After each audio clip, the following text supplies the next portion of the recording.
In a federal system of government, it is normal to have a federal government, state government, and local government. Well, that is the Nigerian setting, and I believe also the Indian setting is written into their constitution to have those three tiers of government. As some Nigerians have said, well, we need to have what they call a true federalism, quote and unquote, by which they mean to copy what the United States have done, whereas the colonies, the 13 colonies that were on ground as at the time of the American Revolution, came together, federated, in quote, and formed a federal government of the United States. So for them, it's bottom up. For us, it's top down. The bottom line now is that the federal, state, and local government, and especially the local government, is written into the Nigerian Constitution as a federating unit. But many people have countered this, especially the state governors. And using an instrumentality of what they call the joint account, some of them have managed to kind of emasculate the local government such that they are no longer functional. As of 1999, some of the local governments were powerful and had their own autonomy. But subsequently, over the years, that autonomy that they enjoyed have disappeared. And then you begin to wonder, how then will Nigeria develop from the bottom up? It seems like, apart from Abuja and the state capitals, nowhere else is moving in terms of the economy. Towns and even cities that used to be great have become a shadow of themselves as the small and medium enterprises, businesses that carry them begin to wane. Everybody is now concentrated on what comes out of government house, especially at the state level. Which way forward for the local government in Nigeria? Is there any prospect for our local government as the next linchpin for development in Nigeria? I personally believe that the local governments and the rural areas is where we are going to see our next spurt of growth. I mean, our next burst of growth as a country. That those economies at that level need to be unleashed and linked up with the economies in the cities, the state capital, so that we can have a great Nigeria. But joining us today, we have Barrister Ebere Okonkwo, or rather Mr. Ebere Okonkwo, since I heard that lawyers should no longer be called barristers, as it were. And he's a corporate governance expert, indeed a governance expert in general. Welcome, Mr. Ebere, to this show. Thank you for having me. And so you heard some of the background that I tried to lay. Maybe correct, maybe wrong. Do you agree with some of what I said, and what do you disagree with? Well, much of what you said is true in terms of the philosophical background that underpins the American federal system, where you have real federating units. You do not have real federating units here. Yes. What you have here are creations of statutes, or military fiat.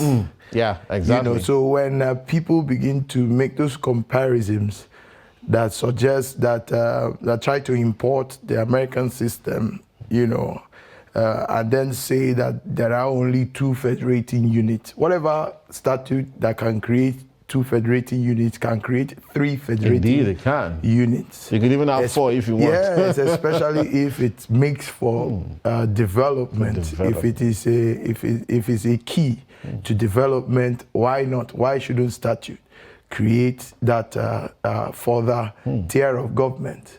Especially given the way our country is structured, the local government is not a luxury that we should have. It is so very important. Indeed, yes. If we were to make any progress developmentally. That's true. Because again, the local government is the closest unit of government to, and I remember in 1999, then I was still working in banking, and I was in Lagos, and there was a time when the bank I worked commandeered that I should organize a conference of local government. So I had to move to all of the local government. I remember that sometimes I remember going to Ifakojaye, and there were a lot of women crying in the office of the chairman, and they would give them some money and all of that stuff. And different places, I went to Mushin, Ikorodu, and Kotu, just to talk to some of those people. But all of that have gone now. But how well did we do? Even when the local governments were existing. I don't know about today, but what I understand today is that a lot of them have been kind of, emasculated, and, it's a case of come and take, the governor says, listen, give them this amount, and then nothing really is going on. And you can see roads dilapidating at the local government level and all of those things. Nothing seems to be happening. Yeah, a very powerful word that underpins, or that might be a synonym of development, is addition. Addition. Addition. Progress is addition. But what we have seen is that on a net basis, we have had negatives. What you saw in those days that you are pointing out is where we were at the time. You would have expected that our political development would have continued to add positives to what you saw. Yeah. But what has happened, even the little, that picture of women at the office of the local government chairman crying, where would the women of today cry? That's the thing. There is nowhere except at the government house. Exactly. I like to always use the example of my state. You cannot run the entire Imo state from Douglas House. It's not possible. It's just too vast, just too large. There are too many issues that you cannot address from the state capitals. There are issues of youth unemployment. There are issues of youth restiveness at that level in the communities. You cannot deal with that at the state level. You cannot deal with identifying who enters a community. If there is no presence of government at the community level, then everyone casts off restraint. Anything can happen in the community. Before you take the distance between my village and even my village is even closer to the state capital. But there are people who are far off. There is no presence of government. So the point is, we should have even added from where we were. We should have continued development. We should have continued to improve the systems. If you go to the local government level now, if you see employees of local government, you can't quite see any skill addition. You can't see educational additions. You can't see anything that is an improvement, even though that they are there. What you see, and this is nationwide actually. I served in Kaduna State. I served in Jaba local government.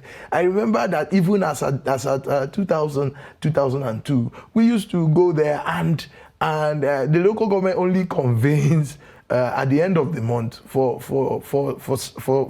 salaries.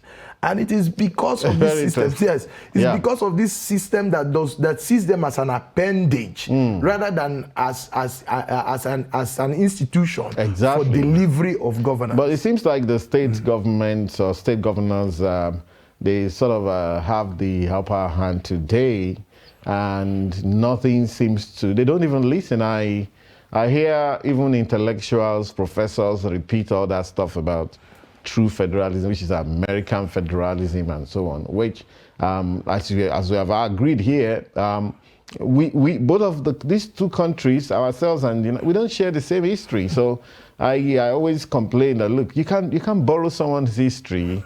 Your history is your history. You have to make do with what you have. But I think it's the sincerity that we lack. What do you think about that fact, and the fact that, even at the local government level, state level, federal level, if you like, people seem to see political office as just a means of self-aggrandizement. So if people say, we want our own state today, what they mean, at the end of the day, simplicity becomes a new set of maybe state governors, local government people, commissioners, new cars, new concentration of the power in the state capital again. Is there any way forward from this kind of scenario? I picked something from what you said. Is the good faith, honesty, genuineness of operators that determines the direction and the dimensions that we experience at any level of governance. And just to identify that every genuine effort at development must start from pragmatism. We must come to a conclusion of what works, especially what works in our milieu. Not what happens in another place. Exactly. What works in our milieu. And let me cut in there, because there's this book, a certain Professor Stephen Durkon, was in Lagos recently, and I think presented his book. And very interesting, I think he termed it Gambling on Development or something of that sort, and why some countries win and some lose. And part of the review I've seen, because I've not really, but I've read some of the book reviews, he actually stated that, look, even the talk, there's a lot of talk about we need institutions, but that is being in many countries and they don't even have institutions, but they developed all the same. And he emphasized on elite consensus, that what he found in China was that the elite actually came together and said, guys, listen, we're being criticized for running a one-party state, but can we let this one-party state work and deliver for the people? And so it was a deliberate effort, a conscious effort to say, guys, perhaps this is what we need in this country. Yes, for me, it's about what works.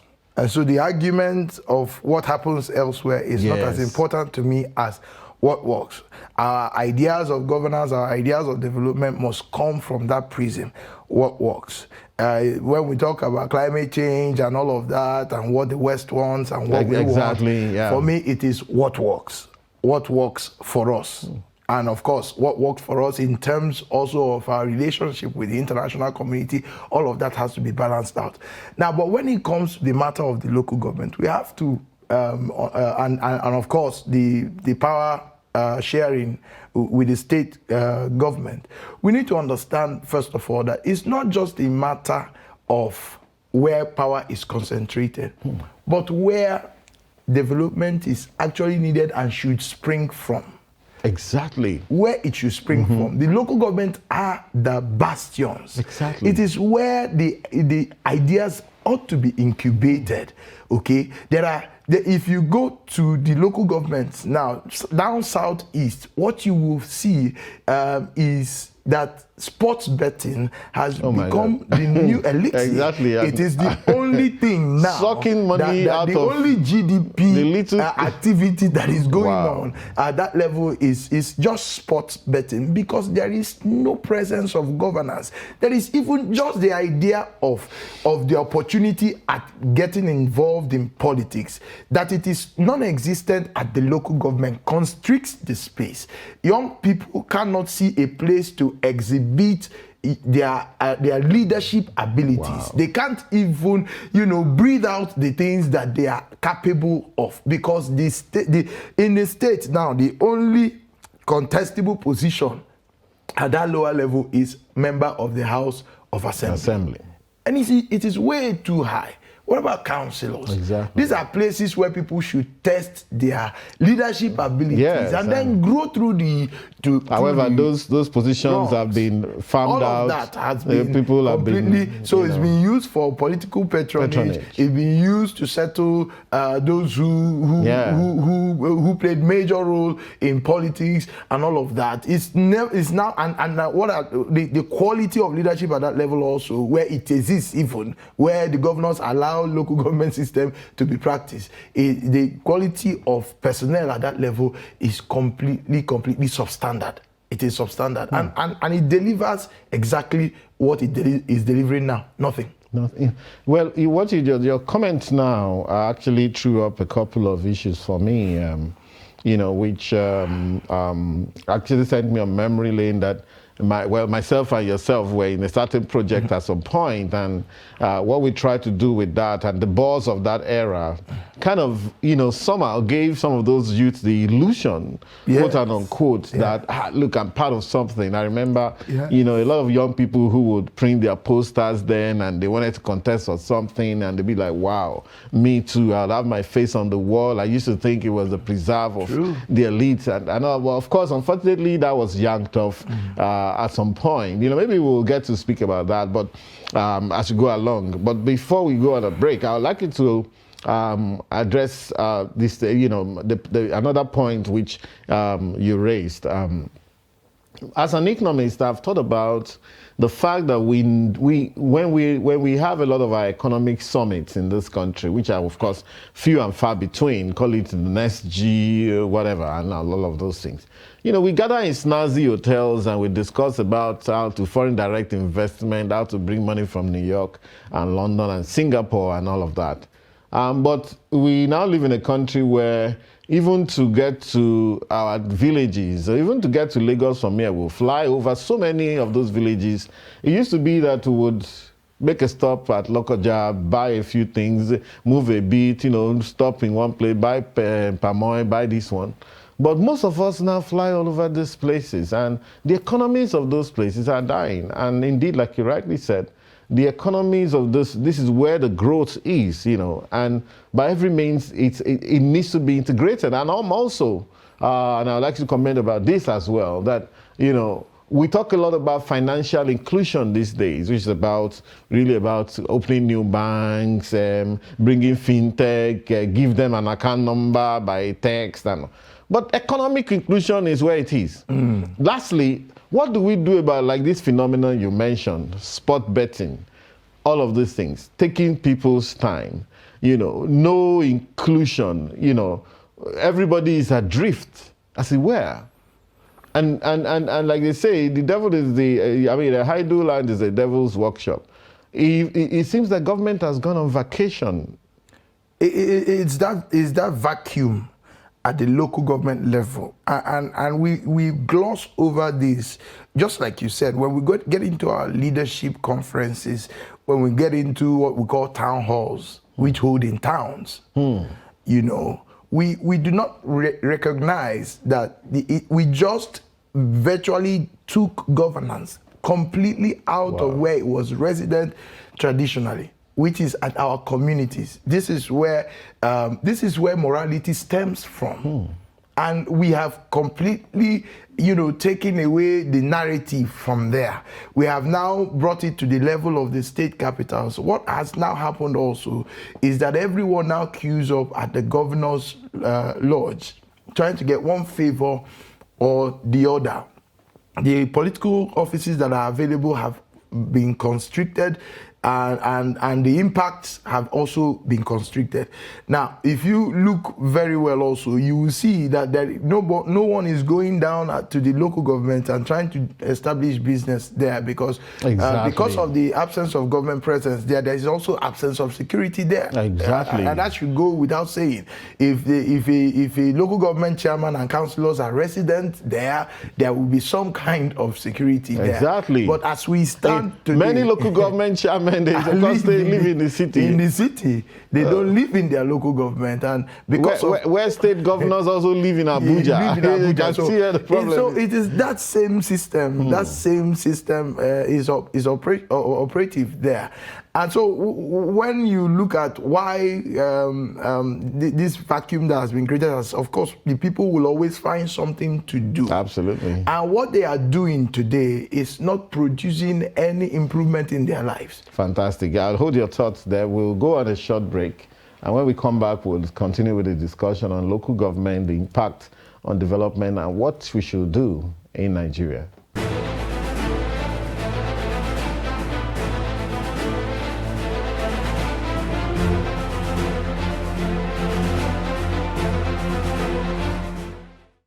Back, and we've been discussing local government issues, affairs, and how we can plug our local governments back to development for the greater good of Nigeria with Barrister Ebere Okonkwo.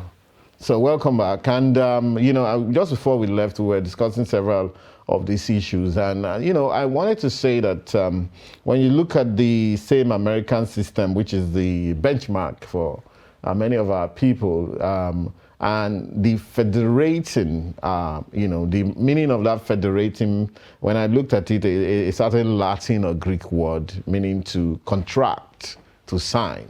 And of course, we didn't have any opportunity of signing. Of course, if our history was mirrored American history, it would have been that okay, the ethnic groups, not as we know them today, not Yoruba, Igbo, and ethnic groups. So if you say the Akure people will go and sign, the Ekiti people will go and sign and say, okay, which would have been a huge mess anyway, because there's like 300, 400 of us, you know. But it's just important to put that into perspective for whoever is listening today, and, you know, so that the agitation may reduce. And of course, the fact that even the American system was not perfect, because I remember from reading American history that the people who signed, the George Washington, these were military generals, they're powerful people.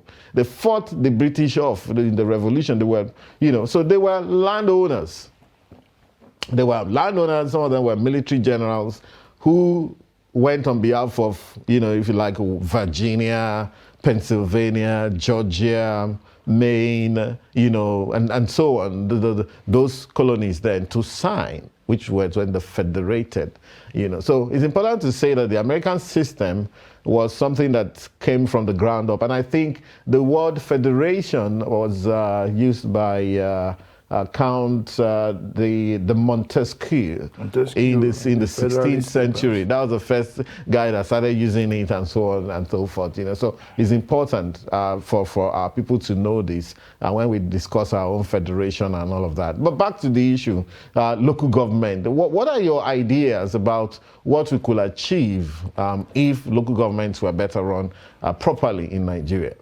For me, first off, is when the concept of local government is discussed, it is that it is designed to bring governance close to the people, and also to bring the people close to governance. Close to governance. Those two things, because people use the first and forget the second, because participation is a key part and key issue in politics. Is the idea that people are part of their own governance. That is what democracy is about. Local government is one of the easiest ways of ensuring that the people are part of their own governance. Then secondly, when you deal with the issue of what can be achieved at the local government, the 1999 Constitution in the first schedule already prescribes what the duties of local governments are, and those are basic.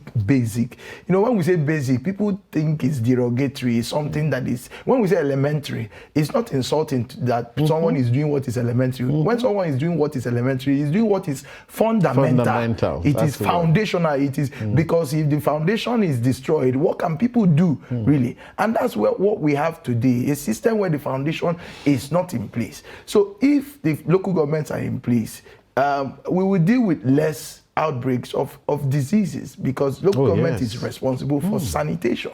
Local government is responsible for the operation of the market, responsible for primary health care, education, responsible also for primary and basic education, responsible for street lightings, responsible for road construction. How many local governments have done any kind of road construction? We have evolved all kinds of agencies, NDDC, they will just go somewhere, you know, with due respect to brick and mortar development that we call development.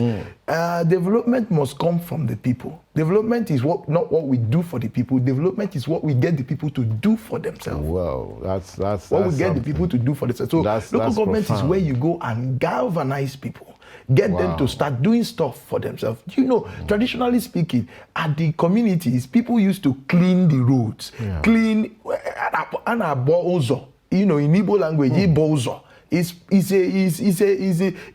a custom. Wow. You know, so at the local government level, how did it lose some of these things which are integral to even our traditional cultures? You see, it's not. I mean, we don't have to buy everything from abroad. And earlier today, I was discussing and having an argument with someone who believes that this is how they do it in America. I said, well, we have to stand up for ourselves sometimes. So we have this Ibozo means to clear the roads and clean the roads.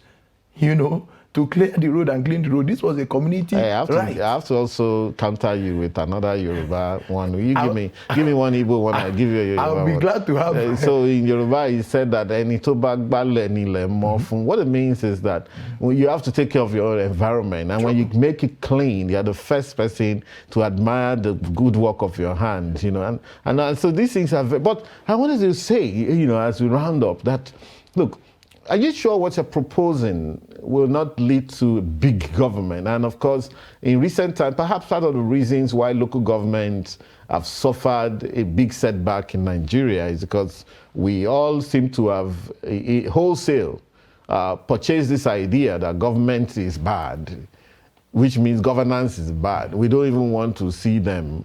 Maybe because they've misrepresented by being oppressed or chasing people out of the road. But you said something that's very fundamental in terms of, you have to incorporate the people. The people is what you make the people do for themselves, which is mass mobilization, which I've also been very much talking about, the need for us to galvanize our people. And I believe that even with a little bit of incentive, even without incentive, our people will do a lot.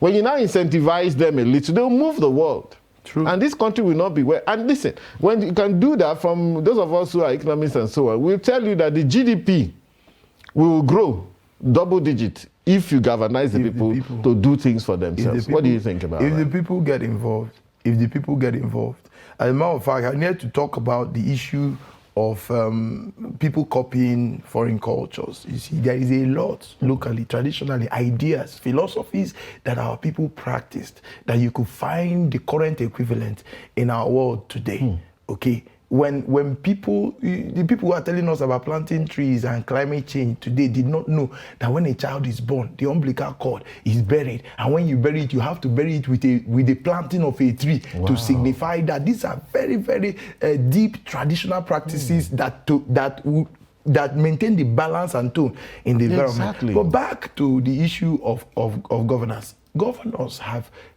captured the local government with the connivance of state legislators, and also and then the beneficiaries of what now masquerades as local government are the cronies of the governors and all of that. That needs to change, because if we don't change that, and that brings me to the issue of honesty that you talked about, honesty in governance. You see, when a man is good, he doesn't look at the laws and look for loopholes in the laws. Exactly. If a governor wants to run a local government system, he should run it because it is important for the establishment of development. He should not be looking for how to take more funds. It is our sponsored corruption that makes us think that every money must be cornered, that the more money I have in the kitty is the more power that I have. If we think development, we will not be doing power grabbing. If we think development, we will be thinking in terms of how to democratize resources, get it down to the place where it is going to come back needed. anyway. Because ultimately, when all of the restiveness of youth, when all the people who could have gotten jobs begin to come up, it's going to hit us all in the face. Absolutely. You measure development not by how many new brick and mortar things you put in the state capitals. You should measure it by, you used to say this, by how we treat the most vulnerable in our communities. You should measure development by infant mortality rate, by maternal mortality. You should measure development by out of school children. You should measure development by how many more enrollments that we have done, how many more people enrolled in adult education, how many more things that we have done, how many more health centers that we have built and equipped. And these things are done at the local government level, not at the state level. Fantastic. It's been great speaking with you, and well, this is just the beginning of our discussion. I think we're going to have a lot more of this kind of discussion from different angles. It's all about nation building and what have you. We've been talking to Barrister Berry Okonkwo, and we've had a very good discussion on the possibilities around local government, proper local governance in Nigeria. Thanks for staying tuned. See you next week.